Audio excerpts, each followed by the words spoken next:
नमस्कार, बहुत स्वागत आप सभी का। मैं हूं आपके साथ प्रतीक्षा। आज हम एक ऐसे व्यक्ति से आपकी मुलाकात करवा रहे हैं जो कि राजनीति में जरूर नया है, लेकिन सामाजिक कार्यों और शिक्षण संस्थाओं के निर्माण को लेकर उनकी जो संजीदगी है वो वाकई काबिले तारीफ है। हम बात कर रहे हैं ब्रज विकास पार्टी के अध्यक्ष देवेंद्र गुप्ता जी की, जो इस वक्त हमारे साथ हैं और अपनी तमाम जानकारियां खुद के संदर्भ में भी और अपनी पार्टी के संदर्भ में भी वो जनता तक पहुंचाएंगे। देवेंद्र जी, बहुत स्वागत आपका। धन्यवाद। देवेंद्र जी, जनता के बीच आप जा रहे हैं, राजनीति में कदम रख रहे हैं। सबसे पहले हर शख्स के बारे में उसकी पारिवारिक पृष्ठभूमि क्या कहती है, हर शख्स वही जानना चाहता है। आपसे भी हम वही जानना चाहेंगे, आपकी पारिवारिक पृष्ठभूमि क्या कुछ है? मैं एक किसान का बेटा हूं। मेरे फादर पुलिस ऑफिसर भी रहे हैं और मैं एक एजुकेशनिस्ट हूँ जो कि एजुकेशन के फील्ड में नॉर्थ इंडिया में एजुकेशन लाया था। जो एजुकेशन से संबंधित जो भी फील्ड है, medical, engineering, pharmacy, law, polytechnic, जी, टीचर एजुकेशन, ये सभी प्रकार की जो एजुकेशन है इसके लिए मैं पूरा योगदान किया। जी, और आज जो एजुकेशन कॉलेज खुले हुए हैं, AICT से फर्स्ट कॉलेज हमने लिया था, अप्रूव कराया, that is Aditya institute technology polytechnic. और हमारा जो कॉलेजों का जो ब्रांड है वो RNG group of institutions ji, and AAAMG है। अभी मेरे अपने परिवार में हम 6 भाई हैं, वाइफ है और 3 बच्चे हैं, जी, 2 बेटी 1 बेटा है। वो सभी जो ना all are well educated and well settled education और उस फील्ड में काम कर रहे हैं। मेरा जो एक एजुकेशनिस्ट होने के नाते से एक सोच है, एक देश विकासशील महान तभी बन सकता है जबकि हमारी सोच बदले, और सोच तभी बदल सकती है जब हमारा पूरा देश शिक्षित हो। जी, सामाजिक कार्य सब कर सकते हैं कि एजुकेशन के लिए आदमी कोई भी क्राइम क्यों करता है, क्योंकि वो जो ना इलिटरेट होता है। शिक्षित अगर नहीं है, सभी बिल्कुल। शिक्षित हों तो वो सोचता है कि मैं क्राइम करूंगा तो मेरे साथ ये परेशानी आएगी और मुझे ये जो ना न्यायिक प्रणाली में जो ना फेस करना पड़ेगा। तो हमने जो ना देश के विकास के लिए एजुकेशन में जितना पूरा अपना जीवन है जी, वो पूरा एजुकेशन में लगाया। और एक किसान का बेटा हूँ, किसान के से संबंधित जो काश्तकार हूँ, इसलिए मैं एक अच्छा काश्तकार भी हूँ और उसके लिए किसानों के लिए और उसको जो है पूरा योगदान किया। अगर हमारा देश का किसान मजबूत हो जाए और शिक्षित हो जाए तो हमारा देश पूरे विश्व में पहले नंबर पे होगा। देवेंद्र जी, जैसा कि आपने कहा कि पारिवारिक पृष्ठभूमि जो आपकी है वो किसान परिवार से आप हैं। छात्र जीवन आपका कैसा रहा, शिक्षा दीक्षा कैसी रही? और ये भी कहा जाता है, मतलब हम और आप अगर अलग कर लें तो आम लोगों में भी बहुत सारे ऐसे लोग हैं जो ये मानते हैं कि जो छात्र जीवन है वो ही शायद राजनीति की नींव होती है। आपका छात्र जीवन कैसा रहा, क्या कुछ किया आपने, और शिक्षण दीक्षण कैसी रही आपकी, उस संदर्भ में थोड़ी बातचीत। 22 वर्ष मैं लीडर रहा हूँ। जब स्कूलिंग कर रहा था तो क्लास मॉनिटर होता था, क्योंकि अच्छा सबसे फर्स्ट नंबर पे आता था, उसका श्रेय था कि मुझे क्लास मॉनिटर बनाते थे, तो मुझे पूरी क्लास को लीडिंग करना होता था। पढ़ाई के साथ पूरी क्लास को भी देखना है। इसके अलावा जब मैं कॉलेज में आया तो कॉलेज में मैं जो है ना यूनियन का प्रेसिडेंट रहा जी, और आगरा कॉलेज, आगरा से बिलोंग करता हूँ, तो आगरा कॉलेज में मैंने पहले BSc किया। उसके बाद जब मैं और आगे बढ़ा तो एजुकेशन मेरी अच्छी होने के नाते में मुझे सभी शिक्षकगण और सभी जो ना मुझे प्यार करते थे और मुझे जो ना जो प्रोजेक्ट्स होते थे एजुकेशन संबंधित और उसमें जो ना लीडिंग करने के लिए इनवाइट करते थे। तो वहाँ से मेरे जागृति आई। तो मैं पैदाइश ही एक एडमिनिस्ट्रेटर हूँ और आज भी जो है ना जो बिजनेस कर रहा हूँ तो मैं एडमिनिस्ट्रेशन ही पूरा देख रहा हूँ, उसमें सारा जो ना मैनेजमेंट देख रहा हूँ। तो इसलिए मेरे अंदर जो ना जो नेतृत्व की क्षमता है, नेतृत्व की क्षमता जो ना भगवान वो ने प्रबल जाकर है। दी, ये सब भगवान की देन है। और मैं आज के समय को देखते हुए कि आजकल राजनीति कितनी गिर गई है, तो इस राजनीति में भी नेतृत्व करने की कोशिश कर रहा हूँ। देवेंद्र जी, शिक्षा का महत्व इसमें कोई संदेह नहीं कि वाकई में बहुत ज़्यादा है। अपराध का लेवल अगर कम करना है तो डेफिनेटली ये ज़रूरी हो जाता है कि शिक्षित करें। अगर कोई आम जनता का व्यक्ति है या आम जन है, आपसे जुड़ना चाहता हो या अपने बच्चे के एडमिशन के संदर्भ में या कोई किसी जानकारी के संदर्भ में, शिक्षण के क्षेत्र में, तब वो आपसे कैसे जुड़ सकता है? देखिए, हमने अपनी सेल बना रखी है अपने आरएनजी ग्रुप ऑफ इंस्टीट्यूशंस पर। मैं जो ना कई स्टेटों में काम कर रहा हूँ और वहाँ जो ना हमने एजुकेशन सेल, इंफॉर्मेशन सेल सब बना रखी हैं जी। जो कि आदमी उस पर जो ना टोल फ्री नंबर भी हैं, सारे नंबर दिए हुए हैं, वेबसाइट पे दिए हुए हैं, पेपरों में भी निकलते हैं, सब जगह दिए हुए हैं। क्योंकि मैं इस फील्ड में 90 से हूँ तो पॉपुलरिटी चारों तरफ हो ही चुकी है। तो अभी क्या है कि जो भी व्यक्ति जो ना कोई भी आदमी फ़ोन करता है तो उसको जो ना उस पर जिस तरह की उसको इन्फॉर्मेशन चाहिए, कोई आदमी कॉलेज में आके अपना आता है तो हमारे यहाँ जो टीम बैठी हुई है, प्रिंसिपल्स बैठे हुए हैं, जो पढ़े लिखी टीम है, वो उनको गाइड करते हैं कि अगर आप ये कोर्स करें तो आपको जो ना ज़्यादा कामयाबी होगी। क्योंकि आदमी का जब तक कोई एग्जाम नहीं हो तब तक उसकी जो ना सामने वाला ही बता सकता है कि वो किस लेवल तक जा सकता है। आज का प्रत्येक आदमी चाहता है, माँ बाप, कि मेरा बेटा डॉक्टर बन जाए, मेरा बेटा इंजीनियर बन जाए, तो उस तरह से काम नहीं चलता है। तो हमने सारी टीमें बनाई हुई हैं और एजुकेशन से संबंधित एनी टाइप्स ऑफ एजुकेशन, आप स्टार्टिंग स्कूलिंग से लेके और एंड लास्ट तक है, जितनी एजुकेशन से संबंधित है उसकी जानकारी पूरी फ्री ऑफ कॉस्ट दिलाते हैं। और जो गरीब बच्चे हैं, एक्चुअल गरीब है, we don't believe in political गरीब, वी बिलीव इन गरीब छात्र छात्रा है। और विशेष रूप से लड़कियों को जो ना सबसे पहले प्रेफरेंस दिलाता हूँ कि जो गरीब हैं, नहीं पढ़ा सकते, उनको अपने पैरों पर खड़ा करने के लिए उनको सबसे पहले एजुकेशन दीजिए, लड़कों को एजुकेशन दीजिए। गरीब है, पैसा नहीं है, कोई बात नहीं है, उसको पढ़ाइए। वो गरीब बच्चा जो ना ढंग से पढ़ता है और कॉलेज का नाम करता है। तो मेरे पास हजारों ऐसे जो ना उदाहरण है कि बच्चे जो गरीब थे जिनको मैंने फ्री पढ़ाया, मैं उसकी लिस्ट दे सकता हूँ, पब्लिश कर सकता हूँ, और वो बच्चे जो ना मेरे कॉलेज का नाम रोशन करके गए। आज मैं विदेशों में जाता हूँ, मेरे कॉलेजों के छात्र, वही गरीब बच्चे जो फ्री में पढ़े थे, आज वहाँ पर जो ना बहुत अच्छे जो ना हौसले पर, पद पर जो ना काम कर रहे हैं और हमारे देश का नाम रोशन कर रहे हैं। कॉलेज का तो हो ही रहा है, लेकिन देश का नाम रोशन। चलिए देवेंद्र जी, परिवार के संदर्भ में तो बातचीत हो गई, राजनीति में आपका पदार्पण हो रहा है, क्या कुछ तैयारियां हैं यूपी चुनाव को लेकर, ब्रज विकास पार्टी को लेकर, क्या कुछ और निकल कर आता है और क्या संदेश आप जनता को देना चाहते हैं, वो हम चर्चा करेंगे एक छोटे से ब्रेक के लिए। एक छोटे से ब्रेक के लिए रुक रहे हैं, ब्रेक के उस पार देवेंद्र गुप्ता राजनीति को लेकर क्या सोचते हैं, इस पर हम चर्चा करेंगे।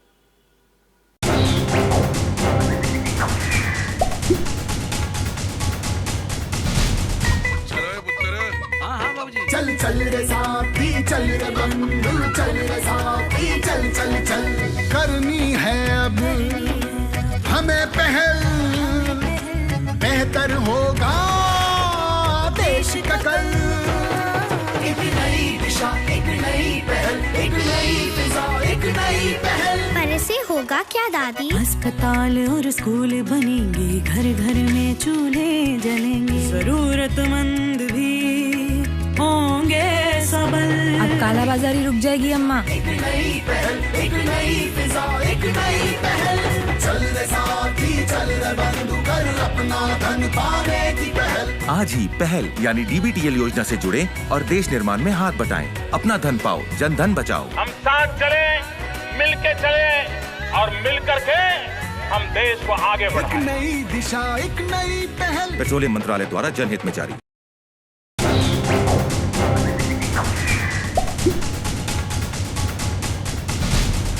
ब्रेक के बाद हम एक बार फिर हाजिर हैं। हमारे साथ ब्रज विकास पार्टी के राष्ट्रीय अध्यक्ष देवेंद्र गुप्ता जी मौजूद हैं। लगातार हम इनसे चर्चा कर रहे हैं, बातचीत कर रहे हैं, इनका जीवन कैसा रहा, राजनीति से कैसे प्रेरित हुए। देवेंद्र जी, जिस तरीके से आप कह रहे थे कि राजनीति से प्रेरित आप बचपन से ही हैं, छात्र नेता के तौर पर भी आपने बहुत काम किया, उसके बाद आप राजनीति की ओर आए। अगर प्रमुख कारण देखें राजनीति में आपका आने का, तो उसे समाज सेवा या लोगों की सेवा या किस संदर्भ में इसको जोड़ा जाए? आजकल कितना जो ना राजनीति गंदी हो चुकी है जी। और जनता का हनन हो रहा है। हमको काफ़ी स्टेटों में काम करने की वजह से सब स्टेटों का पता लगता है कि वहाँ पर किस तरह से जो ना जनता का जो ना सोशल बाइकाट होता है, और जो आदमी अपने जीविकोपार्जन चलाने के लिए राजनीति करते हैं जी। उनको किसी भी तरह से क्राइम करा के और सोशल नाम का काम होता है राजनीति कर रहे हैं। तो ये देखते हुए मेरे अंदर एक भगवान ने एक जागृति दी, इसलिए मैं राजनीति की तरफ बढ़ा। और मैं चाहता हूं कि एक राजनीति एक अच्छे लेवल की होनी चाहिए। राजनेता नहीं होना चाहिए, आदमी को नेता होना चाहिए समाज का। नेता का मतलब है समाज और जनता का, समाज और जनता के रूप में उनके साथ चल के, उनकी मदद करके, उनकी सेवा के लिए, देश सेवा के लिए आदमी काम कर सके, जैसे एक फौजी काम करता है जी। राजनेता नहीं होना चाहिए। राजनेता का मतलब होता है रा से राज्य का, जा से जनता का, ना से नाश करना, ता से तिगड़म पर्ची से। राज्य और जनता का, देश का तिगड़म पर्ची से नाश करने वाले को राजनेता कहते हैं। We don't believe this type style, we want नेता, जो कि नेता का मतलब है कि एक आपको मुखिया बनाया है जनता ने मुखिया बनाया है जी। आपको सेलेक्ट किया है, आपको वोट दिए हैं। जैसे कोर्ट में केस लड़ते हैं तो आप एफिडेविट किसी भी एडवोकेट को अपनी अटॉर्नी देते हैं, इस तरह से उसने आपको अपनी अटॉर्नी दी है और आपको संसद तक पहुंचाया, आपको देश को उनको लीड करने के लिए जो ने भेजा।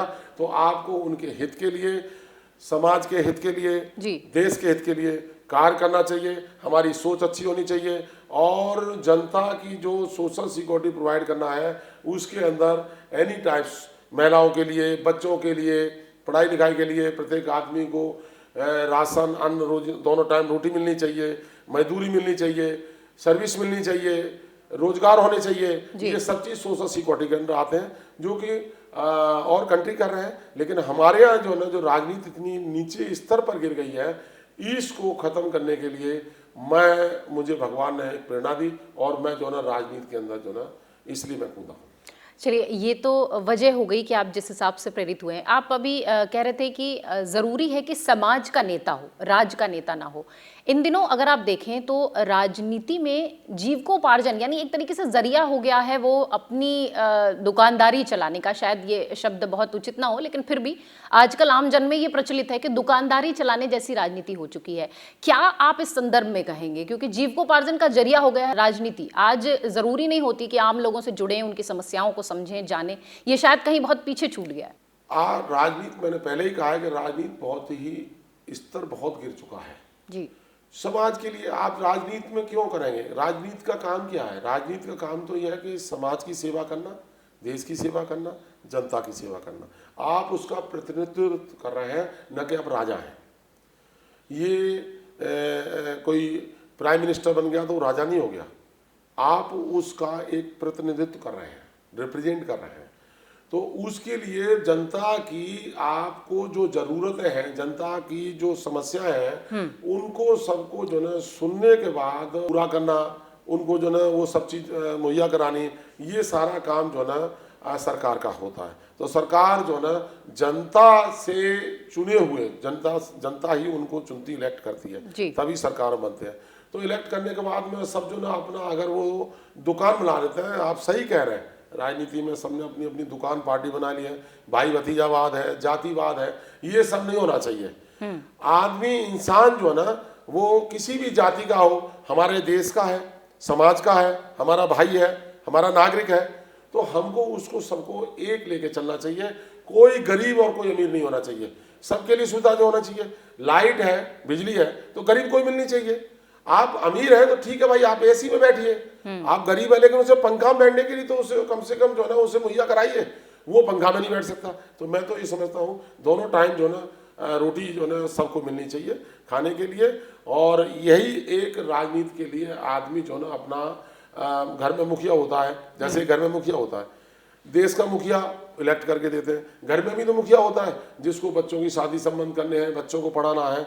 तो ऐसे ही एक देश से प्रेरणा, एक घर से प्रेरणा लीजिए और आप देश तक आ जाइए। तो वो दुकान में चला के जैसे आप अपने घर के लिए काम करते हैं, ऐसे लिए देश के लिए, जनता के लिए, समाज के लिए काम करना चाहिए।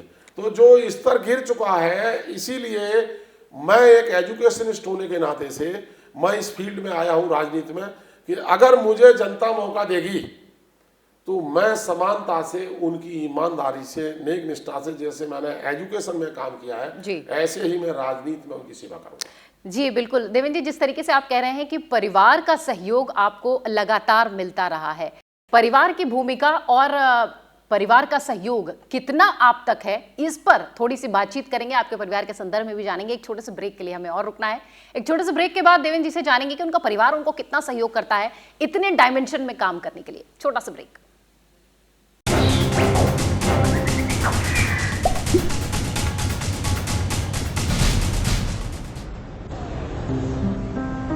ये चांदनी का चौक है, ये रविंद्र का सेतु है, मरीना का बीच है, ये आजाद का मैदान है, खड़े सिंह का मार्ग है, चित्तरंजन का एवेन्यू है, ये अन्ना का नगर यही है, गंगा की है ये नदी, ये लक्ष्मी की कॉलोनी है, बंकिम का स्ट्रीट है, ये नरीमन का पॉइंट है ये, और मैं तुम्हें इसे गंदा नहीं करने दूंगा, यहाँ कचरा नहीं फेंकने दूंगी, पान नहीं थूकने दूंगा, केले का छिलका नहीं फेंकने दूंगी। अगर एक बार 125 करोड़ देशवासी तय कर ले कि मैं गंदगी नहीं करूंगा, तो दुनिया की कोई ताकत नहीं है जो हिंदुस्तान को गंदा कर सके। स्वच्छ भारत, एक कदम स्वच्छता की ओर।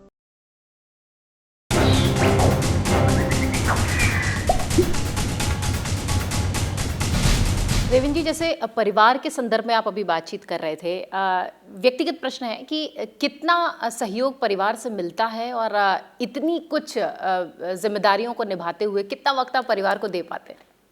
देखिए प्रतीक्षा जी, मैंने आपको बताया था अभी कि जब मैं एजुकेशन लाइन में आया था कॉलेज के लिए, इंजीनियरिंग वगैरह और एक कॉलेज खोलने के लिए, तब थोड़ा सा उन लोगों का हेजिटेशन मेरे परिवार को हुआ, क्योंकि काफ़ी इन्वॉल्वमेंट होती है, आपके पैसा भी काफ़ी चाहिए उसके लिए, ये सारी इन्वॉल्वमेंट थी, टाइम चाहिए, योग्यता चाहिए, क्या प्रोसीजर होता है, तो वो मैं उसमें भगवान की कृपा से सक्सेस हुआ। तो आज जो है मैं किसी भी फील्ड में काम, किसी प्रोजेक्ट पे करता हूँ, तो मेरे घर वाले, परिवार को, चाहे मेरे रिश्तेदार हों, मिलने वाले हों, दोस्त यार हों, सबको मेरी कैपेबिलिटी पर पूरा कोई किसी तरह का डाउट नहीं हो। कहते हैं ये आदमी बड़ा लगनशील, मेहनती है और जिस प्रोजेक्ट वो हाथ में लेता है उसको पूरा करता है। ऐसा भगवान की कृपा से मुझे प्रेरणा भी मिलती रही है और मेरा जो ना काम पूरा होता रहा है। तो आज मैं जो राजनीति में भी आ रहा हूँ, अब एजुकेशन में मेरे पूरी फैमिली, मेरे बच्चे जो ना सब साथ दे रहे हैं, मेरे वाइफ, मेरे मदर फादर भी आज इतने 92 ईयर्स 88 ईयर्स ओल्ड हैं, लेकिन वो भी मेरा पूरा सहयोग देते हैं। आपके मेरे भाई वगैरह सब सहयोग देते हैं।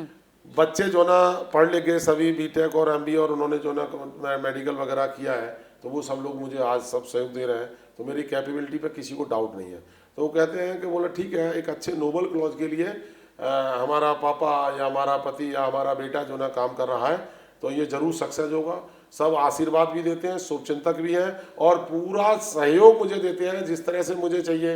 मैं जैसे काम कर रहा हूँ, अब ये जरूरत नहीं है मुझे चाय नौकरी बना के देगा, वो मेरे घर में परिवार में कोई भी मुझे दे देता है। जो काम करता है आदमी, तो उसको बोला थक गए होंगे, पानी देना है, तो मुझे हर तरह से, हर फील्ड में टीवी पे देखते हैं और समाज से, सोशल मीडिया से, उससे सारी नॉलेज जो होती है उसको सबको मुझे अपडेट कराते रहते हैं। देखिए अब ये हो रहा है, आज ये हो रहा है, ऐसा होना चाहिए, ये बड़ा गलत हुआ, ये सही हुआ।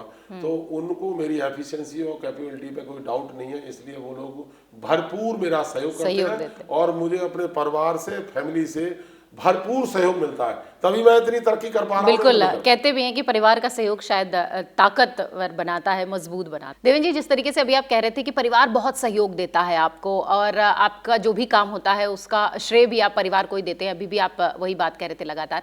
भूमिका में कितना अंतर आया है, यानी बाहर भी काम करना है, राजनीति में भी काम करना है, समाज सेवा भी करनी है, इसके बाद पारिवारिक जिम्मेदारी भी निभानी है, उस भूमिका में कितना अंतर आप खुद में पाते हैं या परिवार के प्रति पाते हैं? देखिए, वो राजनीति में क्यों, वो आप एजुकेशन कॉलेज में ले लीजिए, कॉलेज भी जो ना आज भी 24 घंटे में 18 घंटे कम से कम काम करना पड़ता है हमको जी। दिन में पूरे दिन पब्लिक डीलिंग होती है, पेरेंट्स आते हैं, स्टूडेंट आते हैं, कॉलेज की समस्याएं जो करते हैं, बाकी जो उससे समस्याओं से संबंधित जितना काम है उसको चिंतन मंथन उसमें काम करना, गवर्नमेंट को देखना, प्रोजेक्ट को देखना, वो सब नाइट में ही हम करते हैं बैठ के काम जो ना। तो अपने कैंप ऑफिस घर पे बना रखा है, वहाँ पर या ऑफिस में बैठे काम करते हैं। तो आज भी परिवार को मैं पूरी तरह से अपना जो ना योगदान जो देना चाहिए नहीं दे पाता हूँ, लेकिन जो जिम्मेदारियाँ हैं मेरी उसको पूर्ण तरह से निभाता हूँ, निभाता भी रहूँगा।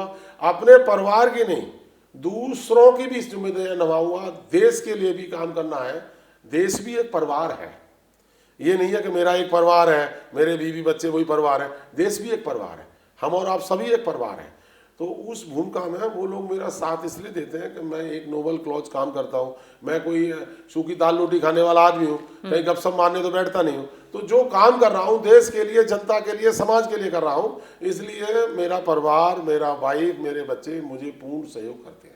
बिल्कुल देवेंद्र जी, जिस तरीके से आप कह रहे हैं, अगर परिवार मजबूती से सहयोग करता है तो वाकई में आदमी की वो ताकत बनता चला जाता है। एक छोटे से ब्रेक के लिए हमें और यहाँ रुकना है, लेकिन ब्रेक से लौटेंगे तो आपसे जानेंगे कि आदर्श स्थिति नेताओं को लेकर क्या कुछ हो, और इसके अलावा ब्रज विकास पार्टी अगर 2017 के चुनाव में उतरती है तो क्या कुछ अलग करने वाली है दूसरी पार्टियों से। एक छोटा सा ब्रेक, फौरन लौट रहे हैं।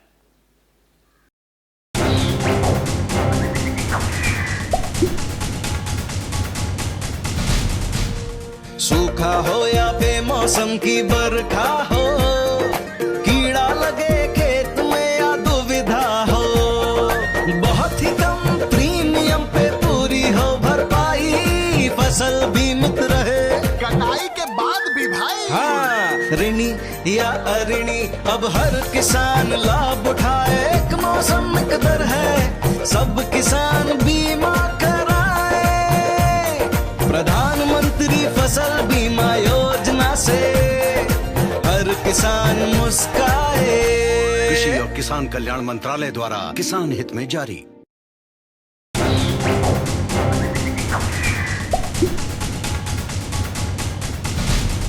ब्रेक के बाद हम एक बार फिर हाजिर हैं। देवेंद्र जी हमारे साथ मौजूद हैं, ब्रज विकास पार्टी के राष्ट्रीय अध्यक्ष, जो लगातार राजनीति के संदर्भ में बातचीत कर रहे हैं। परिवार पर भी हमने बहुत सारी बातचीत की।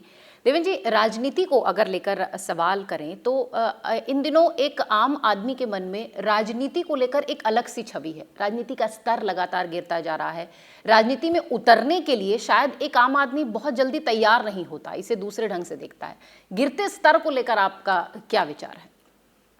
देखिए, राजनीति एक हमारी जो एजुकेशन की पुअरनेस है उससे उसका स्तर बहुत गिर रहा है।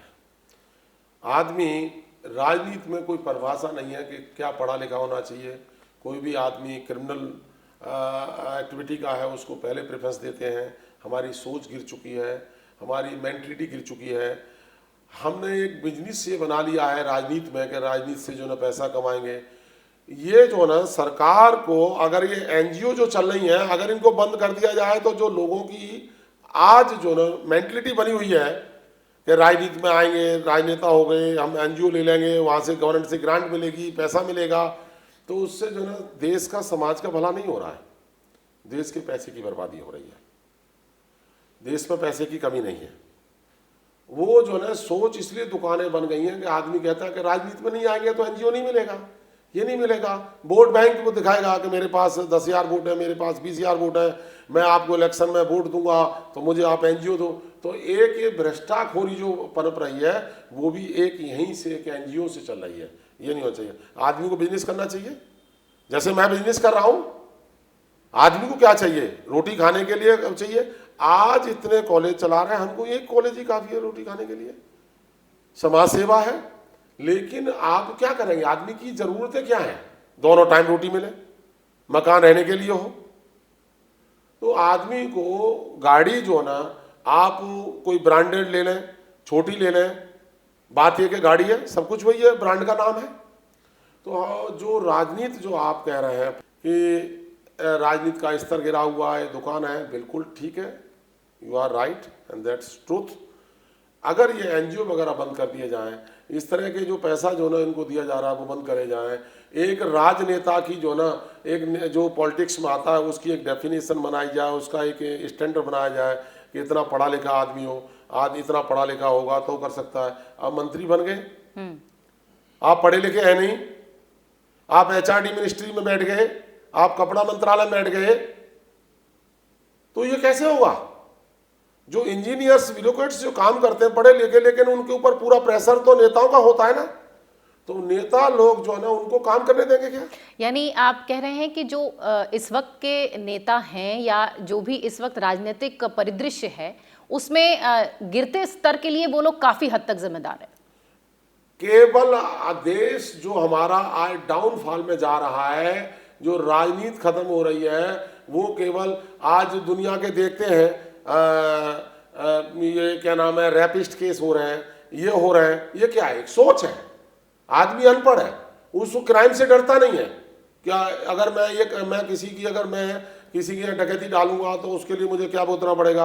अगर मैं एक थप्पड़ मारूंगा किसी को तो उसकी सजा क्या होगी? मुझे पता है, एक थप्पड़ मारूंगा 323 का मुकदमा दर्ज होगा, मुझे जेल जाना पड़ेगा, तो मैं थप्पड़ नहीं मारूंगा। पढ़ाई लिखाई का यही फायदा होता है, आदमी को शिक्षित होना चाहिए। हमारे देश में शिक्षा की बहुत कमी है, पुअरनेस है, इसलिए हमारा देश बर्बाद हो रहा है, डाउन जा रहा है। आज देश में सबसे पहला कदम शिक्षा को बढ़ोतरी देना है। वो कोई भी सरकार आती है शिक्षा को तो बढ़ा नहीं रही है। आज हमारे देश में इतने कॉलेज होने के बाद में अब कॉलेज बंद होते जा रहे हैं। क्यों? उनको सुविधाएं नहीं है। वो जो ना बच्चे सब विदेश पढ़ने जा रहे हैं, US पढ़ने जा रहे हैं, UK पढ़ने जा रहे हैं, ऑस्ट्रेलिया पढ़ने जा रहे हैं। क्यों पढ़ने जा रहे हैं? अगर हमारे यहाँ सुविधाएं हो तो आदमी यहीं पढ़ेगा। आज डॉक्टरी हमारे यहाँ से पढ़ता है और सर्विस जाके अमेरिका में करता है, क्योंकि वहाँ उसको सुविधाएं हैं, यहाँ उसको सुविधाएं नहीं है। तो यहाँ पर देश को प्राइवेट सेक्टर में मेडिकल कॉलेज हैं। अब एक एनाटॉमी, सबसे पहला चैप्टर होता है एनाटॉमी का, जिसमें जो ना आज बच्चे जो ना प्रैक्टिकल करते हैं डेड बॉडी पे। कोई एजेंसी नहीं है इसके लिए, कोई MCI या कोई गवर्नमेंट भारत सरकार है, कोई ये नहीं करती है कि इनको जो ना आपको वो दिलाएं। अगर कोई NGO काम भी कर रही है तो पैसा लेते हैं। तो ये जो हमारे देश का पैसा बर्बाद हो रहा है, ये NGO और इसमें नेताओं के और इनकी सारे एक आदमी नेता ने 10-10, 20-20, 30-30, 40-40 NGO खोल रखी है, पैसा बटोर रहे हैं, काम कर रहे हैं। तो अगर इसको रोक के अगर हम दूसरी पैसे को समाज के लिए डायरेक्ट लगाएं तो हमारा देश बहुत आगे तरक्की कर सकता है। जैसे कि आप कह रहे हैं कि साफ छवि ज़रूरी है, शिक्षित होना ज़रूरी है। अगर वो राजनीति में आते हैं तो शायद देश के जो रंग होगा वो कुछ और होगा। क्या कुछ आपको लगता है करना चाहिए युवा या साफ छवि के लोग राजनीति की ओर आकर्षित हों, या राजनीति में आने के लिए जो आज डरते हैं लोग, कहते हैं नहीं राजनीति में उतरना मतलब परेशान होना है, तो कैसे साफ छवि राजनीति की ओर प्रेरित हो, इसके लिए क्या करें? देखिए, मैं आपको एक छोटा सा एग्जाम्पल देता हूँ इसमें।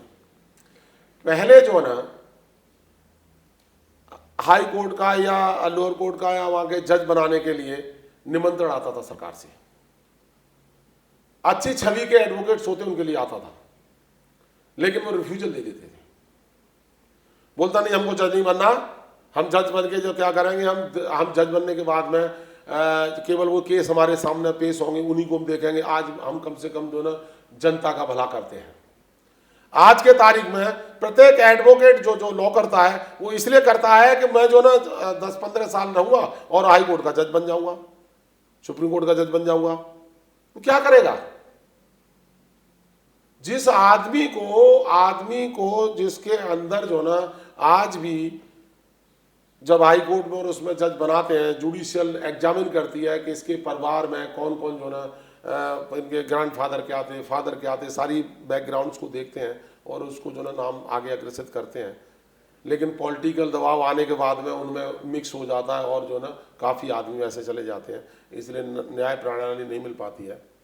अभी एक कॉन्फ्रेंस हुई थी सुप्रीम कोर्ट ऑफ इंडिया के जो चीफ जस्टिस साहब हैं, उनकी आंखों में आंसू आ गए थे, बोले हमारे यहाँ न्याय नहीं है। आपने भी देखा होगा। जी, वो क्यों?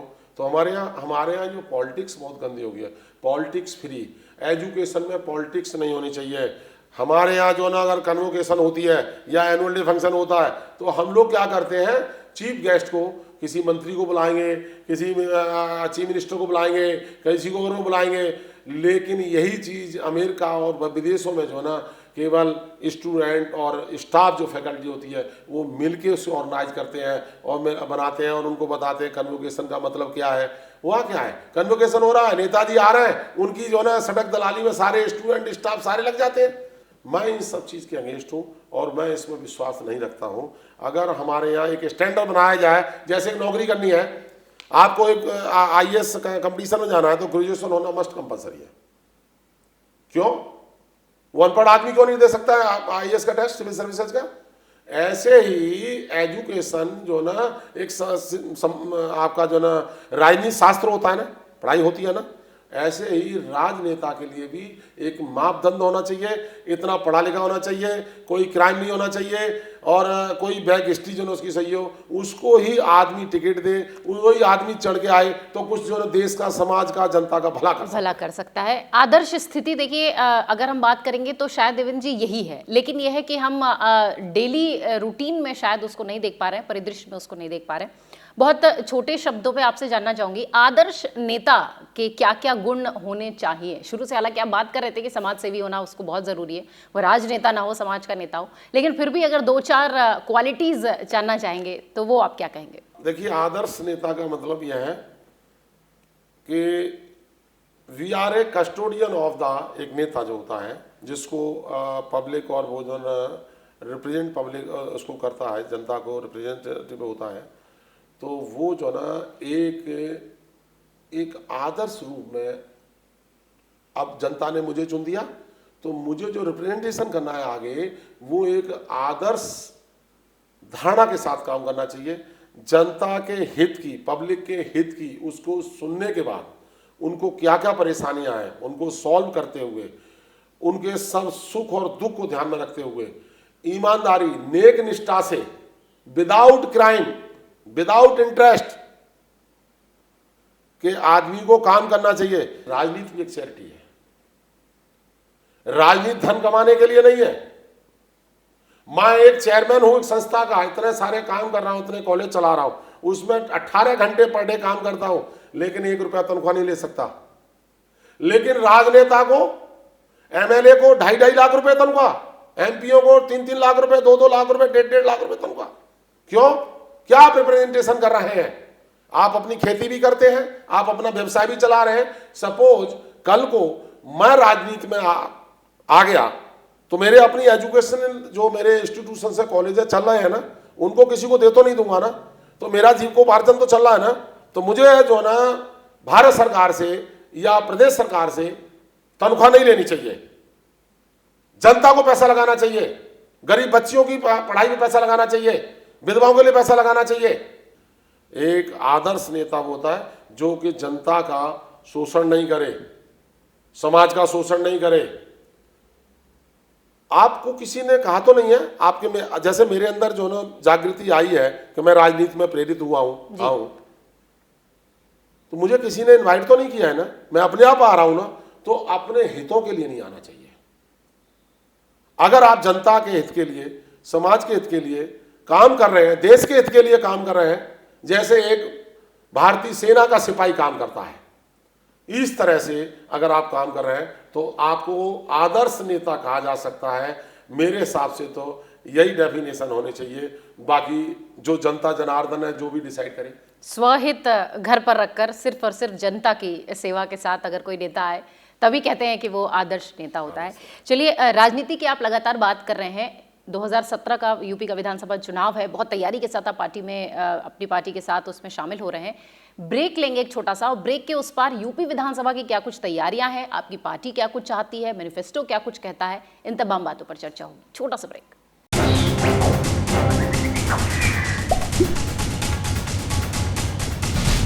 आज तुम्हारे हाथ के पराठों ने तो माँ की याद दिला दी। और लेकर आती हूँ। हमारा इरादा ये है कि अगर आप एक सिलेंडर छोड़ते हो तो मैं वो सिलेंडर उस घर को देना चाहता हूं जिसमें लकड़ी का चूल्हा है और जिसके कारण पॉल्यूशन होता है और जिसके कारण उनके बच्चों को धुएं में पलना पड़ता है और बीमारी का घर हो जाता है। ये अब आप फोन में क्या कर रहे हैं? अपनी एलपीजी सब्सिडी गिव अप कर रहा हूं। अचानक क्यों? मैंने अपनी माँ को लकड़ियां चुनते हुए देखा है, मेरे लिए खाना बनाते हुए धुएं में अपनी आंखें जलाते हुए देखा है।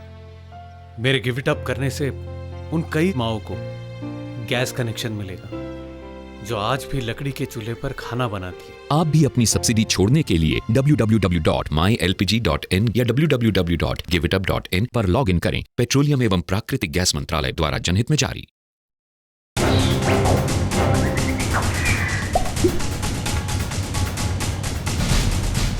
ब्रेक के बाद हम हाजिर हैं। ब्रज विकास पार्टी के राष्ट्रीय अध्यक्ष देवेंद्र गुप्ता जी हमारे साथ लगातार मौजूद हैं। तमाम विषयों पर चर्चा हो रही है। अब जरा सीधे बात कर लेते हैं राजनीति की, ब्रज विकास पार्टी की और यूपी चुनाव 2017 की। देवेंद्र जी, अब जरा ये बताइए, सबसे पहले शुरुआत हम इसी से करते हैं। ब्रज विकास पार्टी, ये नाम और इसका क्या लक्ष्य? ब्रज विकास पार्टी का नाम जो है ना, ये द्वापर त्रेता में ये पूरा संपूर्ण विश्व जो है ब्रज क्षेत्र होता था। मैं तो सिर्फ एक वेस्टर्न यूपी के एक टुकड़े की बात कर रहा हूं जो कि वृंदावन से 84 कोस के अंडर आता है, ब्रज प्रदेश, ब्रज क्षेत्र।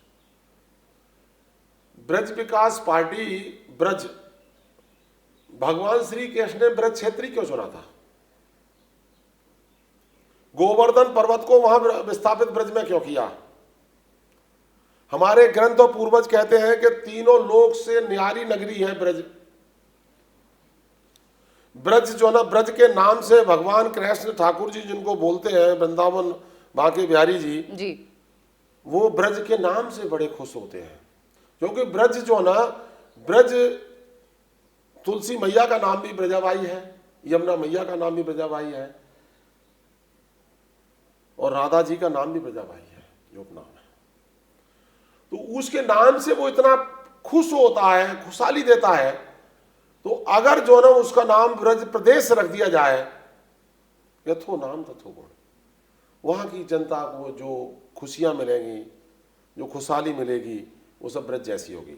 तो ब्रज तो टाइम में था जब जो ना द्वापर त्रेता की बात करते हैं, तो ब्रज में कोई भी क्राइम नहीं था, कोई भी लूटपाट नहीं थी। सभी आदमी जो ना एक भजन करते थे, सभी तपस्वी थे, तप करते थे और सब बिल्कुल क्राइम फ्री जो ना जोन था।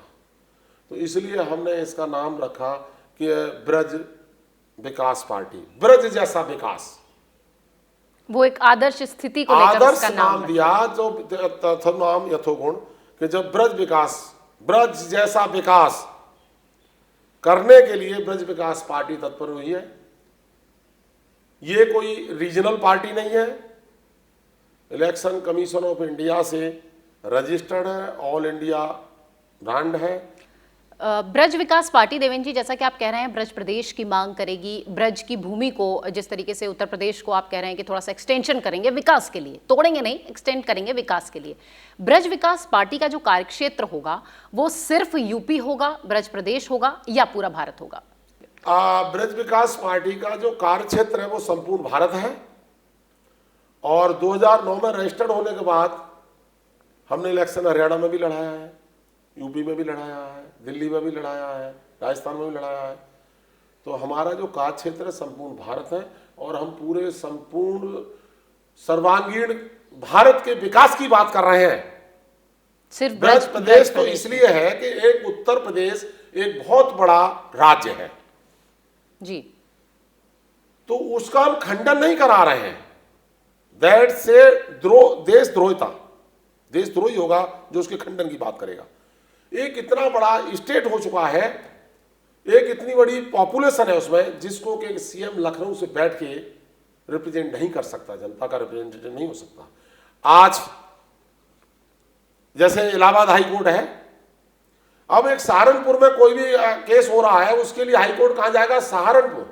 एक दिन जाने के लिए चाहिए, एक दिन आने के लिए चाहिए, और वहां जाके स्ट्राइक होगी तो वापिस आके इतना पैसा बर्बाद हो रहा है।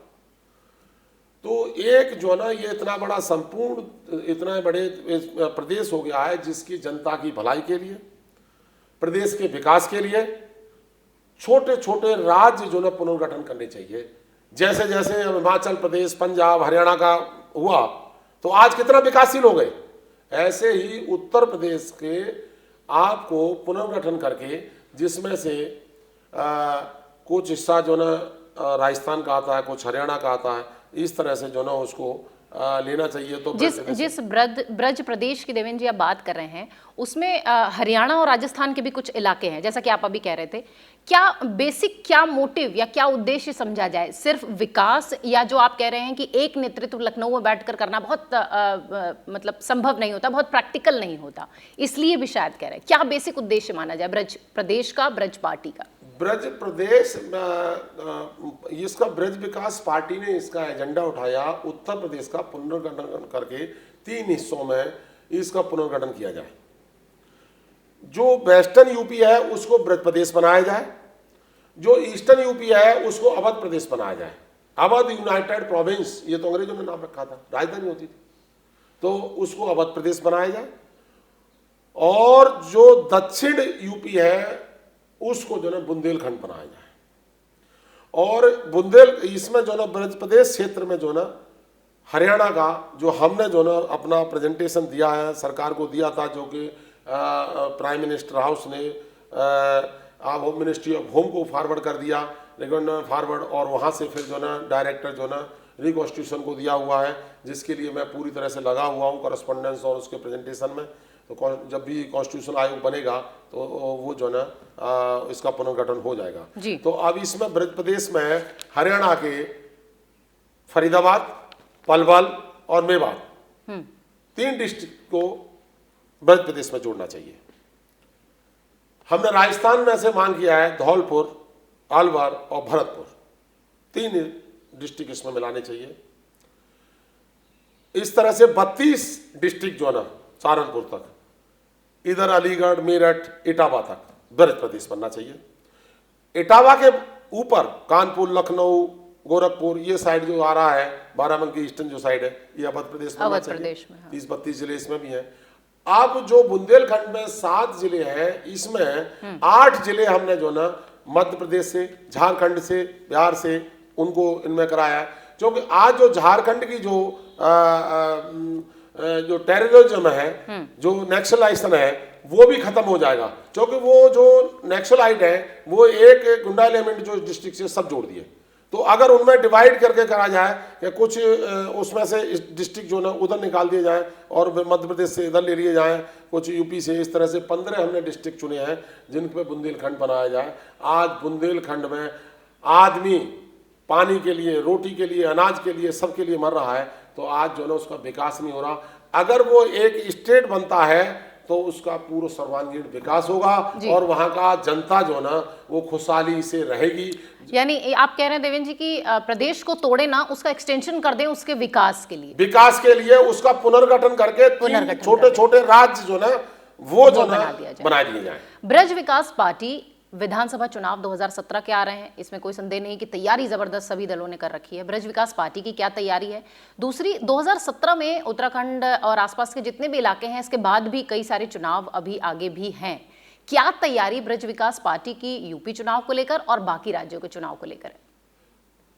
देखिए, ब्रज विकास पार्टी उत्तर प्रदेश में सभी सीटों पर 403 सीटें हैं, अपने कैंडिडेट्स उतारेगी। शर्त एक ये, जो अच्छी छवि के जो कैंडिडेट होंगे, जिनको आदर्श कैंडिडेट कहा जाता है, उन्हीं को जो ना टिकट देगी और उत्तर प्रदेश के विकास के लिए तन मन धन पूरा लगा देगी। कैंडिडेट उतार के अगर जनता ने हमको प्यार किया तो हम जो ना दावा करते हैं कि ब्रज प्रदेश, अवध प्रदेश और बुंदेलखंड तीनों राज्यों को दर्जा दिला के और पूरी जनता को उसकी खुशहाली दिलाएंगे। रही अदर स्टेट्स की जैसे उत्तराखंड का भी हो रहा है, तो वहां पर भी हम कार्यशील हैं, कोशिश करेंगे कि पूरी सीटों पे उतारें जी। अगर सही कैंडिडेट नहीं मिल पाए तो जितने मिलेंगे उतने उतारेंगे। हम हमारे स्टेट्स में इलेक्शन फाइट करेंगे और पूरी निष्ठा से हम लगे हुए हैं और कार्य करेंगे। यानी जनता तक एक मैसेज जो आपकी तरफ से जा रहा है वो ये कि ब्रज विकास पार्टी अगर यूपी चुनाव में उतरती है तो उसके कैंडिडेट सबसे पहले शिक्षित होंगे और आपराधिक छवि के नहीं होंगे। ये एक बहुत बड़ा संदेश जरूरी भी है जनता के लिए, क्योंकि आजकल राजनेताओं को लेकर जो छवि बनी हुई है वो शायद बहुत परेशान कर रही है आम लोगों को, भरोसा नहीं रहा लोगों को, इसलिए भी शायद इस तरीके की परेशानियां सामने आती है। देखिए, अगर जो ना हमने अभी क्रिमिनल को टिकट देनी है, क्रिमिनल पार्ट जो क्रिमिनल एलिमेंट्स है उनके साथ जो ना अपना जो ना मिलान करना है, अलायंस करना है, तो फिर जो आज राजनीति हो रही है, मुझे राजनीति में उतरने की जरूरत क्या है? मैं जो अपना जो शिक्षा जगत में मैंने अपना जो नाम बनाया है, जो भगवान ने मेरा जो ना मुझे यश दिया है, उसको खराब नहीं करना चाहूंगा और अच्छी राजनीति करूंगा। और आपके जो पढ़े लिखे सब आदमी होंगे उन्हीं को टिकट देके उनको उम्मीदवार उतारेंगे और जब वो जीत के आएंगे तो जनता को उनके हित के लिए काम कर सकेंगे। शिक्षा, अदरवाइज शिक्षा की जरूरत क्या है? तो मैं तो एक शिक्षाविद के नाते से हर मुद्दे में जो ना हर व्यक्ति को हर पहलू पर हर कार्य में शिक्षा को भी बढ़ावा दूंगा और शिक्षा को बढ़ावा मिलेगा। अगर शिक्षित पूरा देश हो जाएगा तो जो प्रॉब्लम्स बहुत सारी समस्याएं शायद खत्म हो वो सब खत्म, नक्सलाइट खत्म हो जाएगा, जो क्राइम हो रहा है वो खत्म हो जाएगा, इंस्पेक्टर राज खत्म हो जाएगा जी। आप लघु उद्योग को बढ़ावा दीजिए। हमारे देश में लघु उद्योग को खत्म होता जा रहा है। आज make in India, come in India, लेकिन जो देश में जो ना आपके उद्योग बढ़ा रहे हैं, कर रहे हैं, उनको आप जो ना सुविधाएं नहीं दे रहे हैं। वो भागते भागते चक्कर लगाते मंत्र ला लेंगे और उनके जो ना परेशान है। तो आप अपने देश में जो उद्योग जगत है उसको बढ़ावा दीजिए ना। बिल्कुल, उसको बढ़ावा तो आपका पैसा आपके कम से कम देश में तो रहेगा। अगर बाहर का आदमी आपके हमारे देश में आएगा उद्योग लगाने के लिए तो यहाँ से पैसा हमारी पूंजी को भी लेके विदेश में जाएगा। तो ठीक है, एफडीआई को उसको दे रहे हैं आप, लेकिन अपने देश में जो उद्योग जगत है उसको तो बढ़ावा दें, उसको तो सुरक्षा दें, उसको तो पूरी सुविधाएं दें। चलिए, जनता ये उम्मीद करेगी कि ब्रज विकास पार्टी जो है वो पूरी तरह से जनता के लिए हो, जो अब्राहम लिंकन का सिद्धांत है कि जनता के लिए, जनता द्वारा, जनता का शासन, ब्रज विकास पार्टी उसे ही फॉलो करे। 2017 यूपी चुनाव को लेकर और क्या कुछ तैयारियां ब्रज विकास पार्टी की है और क्या कुछ उद्देश्य हैं, मुद्दे हैं चुनाव को लेकर, इस पर आपसे बातचीत करेंगे। एक छोटे से ब्रेक के लिए हमें यहाँ और रुकना है, एक छोटा सा ब्रेक, फौरन लौटते हैं।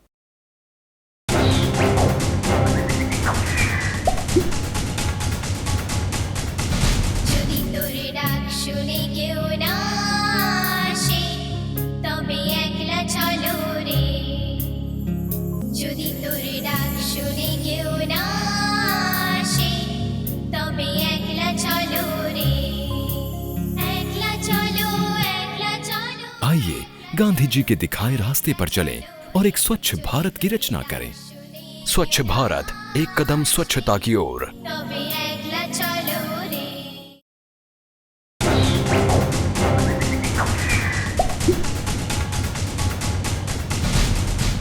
देवेंद्र जी, जिस तरीके से लगातार आप बात कर रहे हैं कि ब्रज विकास पार्टी जो है वो यूपी इलेक्शन में पूरी तैयारी के साथ उतरने वाली है, तमाम राजनीतिक दल यूपी चुनाव के पहले ही तमाम तरीके के मुद्दे उठा रही है, चाहे अयोध्या मुद्दा हो, चाहे मथुरा का कांड हो, चाहे अखलाक का मुद्दा हो, तमाम मुद्दे लगातार सामने आ रहे हैं। क्या इसे राजनीति से प्रेरित माना जाए? और ब्रज विकास पार्टी का अध्यक्ष होने के नाते आपको क्या लगता है कौन से मुद्दे यूपी चुनाव के पहले महत्वपूर्ण होने वाले हैं और जो कि फैक्टर की तरह काम करेंगे? ये सब इलेक्शन से संबंधित ही है। अब जैसे इलेक्शन आ गया तो राम मंदिर मुद्दा उठ के आ गया, उसको उठाने की जरूरत नहीं है। राम मंदिर कहाँ बनेगा? अगर बनता है तो अयोध्या में, वहां की जनता को छोड़ दिया जाए, जनता डिसाइड करे। वहां के हिंदू और मुस्लिम दोनों भाई डिसाइड करें कि राम मंदिर बनना चाहिए या नहीं बनना चाहिए। यहाँ पर आपका जो ना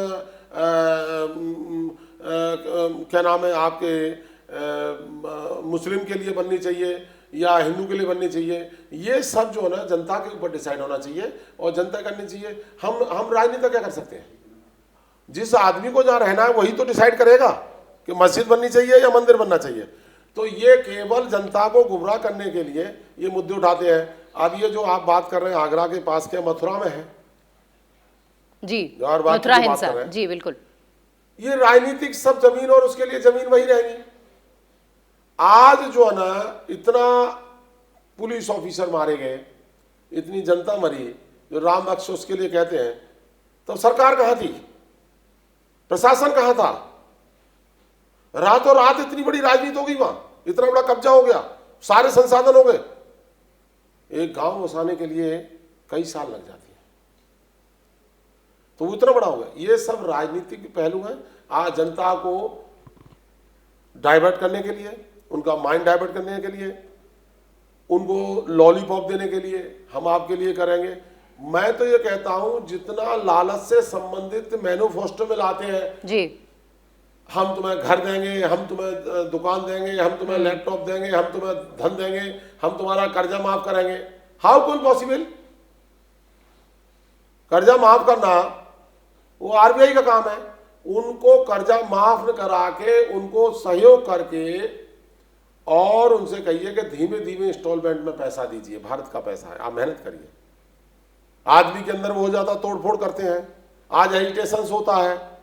कह सकते हैं कि राजनीति से प्रेरित ये मुद्दे हो सकते हैं। ये सब राजनीति से प्रेरित ही है, कह नहीं सकते हैं। बिल्कुल। देवेंद्र जी, बतौर ब्रज विकास पार्टी का अध्यक्ष कौन कौन से मुद्दे आपके हिसाब से महत्वपूर्ण हैं यूपी चुनाव को लेकर 2017 के हिसाब से?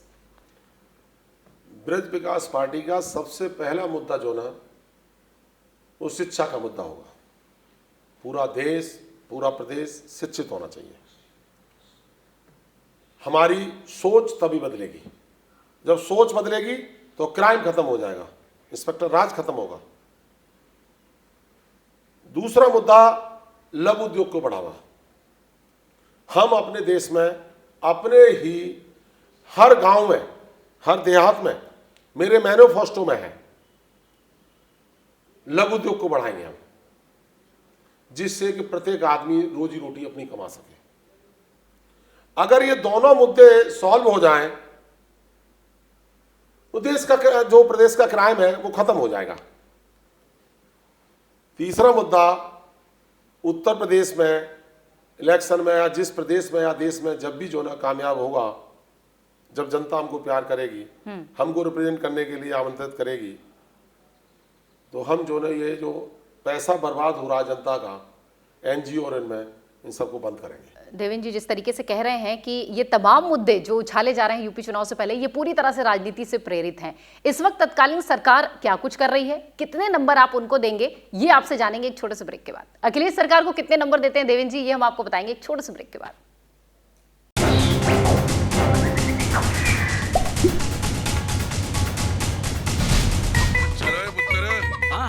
चल चल रे साथी, चल रे बंधु, चल रे साथी, चल चल चल। करनी है अब हमें पहल, बेहतर होगा देश का कल। एक नई दिशा, एक नई पहल, एक नई फिजा, एक नई पहल। पर ऐसे होगा क्या दादी? अस्पताल और स्कूल बनेंगे, घर घर में चूल्हे जलेंगे, जरूरतमंद भी होंगे सबल। अब काला बाजारी रुक जाएगी अम्मा। एक नई पहल, एक नई फिजा, एक नई पहल। चल रे साथी, चल रे बंधु, कर अपना धन पाने की पहल। आज ही पहल यानी डीबीटीएल योजना से जुड़े और देश निर्माण में हाथ बटाएं। अपना धन पाओ, जन धन बचाओ। हम साथ चले, मिलके चले और मिलकर के हम देश को आगे बढ़ाएं। एक नई दिशा, एक नई पहल। पेट्रोलियम मंत्रालय द्वारा जनहित में जारी।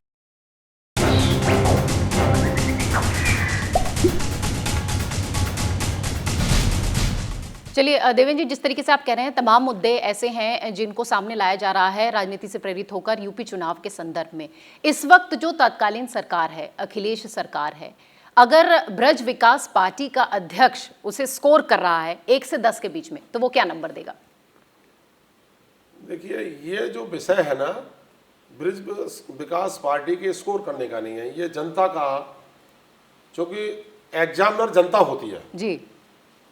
अब मैं एक पार्टी को रिप्रेजेंट कर रहा हूं, इसलिए मेरा कोई इसमें आकलन करना जो ना वो उचित नहीं है। स्कोरिंग करना जनता का काम है, और जो सपा या बसपा ने जो काम किए हैं उत्तर प्रदेश में, वो प्रत्येक जनता और आप सभी जानते हैं। भाई भतीजावाद, जातिवाद, ये सब जाना है। फिर भी अगर जितना क्राइम हो रहा है वो सभी जानते हैं। एक व्यापारी दिन दहाड़े शूट किया जा रहा है, वो सब जानते हैं जी। तो इसमें कोई कहने की बात नहीं। इसका स्कोरिंग जो है ना प्रतिष्ठा जी, यदि आप जनता से कराएं, वोटिंग कराएं, तो बहुत बेहतर होगा, क्योंकि मेरी वोटिंग से तो प्रत्येक आदमी। फिर भी अगर अखिलेश सरकार की बात करें, 1 से 10 के बीच में एक सिंगल नंबर कहां पर आता है? वो 5 से ऊपर जाता है या 5 से नीचे आता है? मेरी बात समझने की कोशिश करिए। मैं अगर पार्टी को रिप्रेजेंट नहीं कर रहा होता जी, तो मैं जो ना एक पार्टी को रिप्रेजेंट कर रहा हूं, मैं एक राष्ट्रीय अध्यक्ष ब्रज विकास पार्टी का हूं, तो मैं रेटिंग करना मेरा उचित नहीं है। वो जनता देख रही है, सब देख रहे हैं, आप भी देख रहे हैं, आप भी उसी प्रदेश के हैं। तो जनता जो ना इसको रेटिंग करेगी, या मीडिया जो ना रेटिंग करके लाएगा कि कौन कितने पानी में है। तो हमारी रेटिंग ब्रज विकास पार्टी की हो, सपा की हो, बसपा की हो, कांग्रेस की हो, बीजेपी की हो, इसकी रेटिंग केवल जनता करेगी, जनता करेगी, और जनता के माध्यम से मीडिया करके देता है। अच्छा, तो ये क्वेश्चन उनसे ले, आज की करंट पोजीशन आपने जो पूछनी है मेरे से, क्राइम कितना है उच्च लेवल पर, आपका लघु उद्योग खत्म हो चुके हैं, जातिवाद पूरा बहाल है जी। तो ये सारे जो ना चीजें हैं, ये दुनिया देख रही है, रोज न्यूज देखते हैं, चैनल देखते हैं, सब देखते हैं। यानी स्कोरिंग का काम जनता के हाथ में, जनता के हाथ में, जनता जज है। चलिए देवेंद्र जी, उम्मीद है कि जनता आपको भी स्कोर करेगी, और आपका जो संदेश आप जो जनता तक पहुंचाना चाहते हैं, समाज कार्य का, राजनीति के द्वारा जो भी करना चाहते हैं, वो उम्मीद है कि जनता तक जरूर पहुंचेगा। और ब्रज विकास पार्टी रिप्रेजेंट कर रहे हैं, हम जनता जनार्दन के नौकर हैं जी, हम राजा नहीं है, हम नौकर हैं, हम सेवक हैं, सेवक हैं। बिल्कुल। तो वो जो ना हमारी जो ना रेटिंग वो करेगी कि ये हमारा सेवक किस लेवल का है। अगर वो सेवा ठीक कर रहा है तो वो अपने तक रखेंगे। तो रेटिंग ये जनता करेगी, और जनता से कराएं। और मैं भी जनता के बीच में जब खड़ा हूंगा तब मैं अपना वोट दूंगा कि भाई रेटिंग जो ना 1 नंबर है या 10 नंबर है या 5 नंबर है। लेकिन एज ए राष्ट्रीय अध्यक्ष Braj Vikas party, this is not good for me. चलिए ठीक है, अखिलेश सरकार के संदर्भ में जो भी बातचीत है, वो बतौर विकास पार्टी, ब्रज विकास पार्टी के अध्यक्ष के तौर पर आपका जो भी विचार रहा, मैं आम जनता के संदर्भ में सवाल कर रही थी। फिर भी बहुत सारी शुभकामनाएं, जो संदेश आप देना चाहते थे जनता के लिए, उम्मीद है वो उन तक पहुंचेगी। 2017 की आपकी तैयारी अच्छी हो, बेहतर हो, जनता के बीच में हो, जनता की सेवा आप करें, इसके लिए बहुत सारी शुभकामनाएं। आपका बहुत बहुत धन्यवाद, नमस्कार, बहुत शुक्रिया आपका भी।